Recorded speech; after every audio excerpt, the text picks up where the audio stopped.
ยายอันเจ้าสิไปแสนน่ะคือเห็นนางอยู่นี่แต่โดนแล้วโอ้ยว่าจะไปบึงกาฬโอ้สิไปบึงกาฬเอารถมันคือออกหลายคันแล้วไปบึงกาฬหาเจ้าคือบ่ไปสั่นโอ้ยมันมีแต่รถป .6 รถป .8 ปุ่นนะโอ้ยป.6 ป.8เขาก็ผ่านเหมือนนั่นล่ะบึงกาฬหาเจ้าคือบ่ไปสิไปจังได้ไปบ่ได้เรียนป .6 ป .8 ไปเรียนจบป .2 จังว่าข่อยก็ทารถป .2 นี่ล่ะโอ้ล้อรถป .2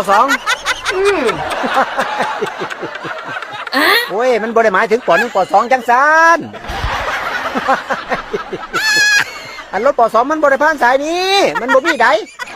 เอ้าแม่นเสมบอกไปทางทายอยู่นี่ละเจ้าหัน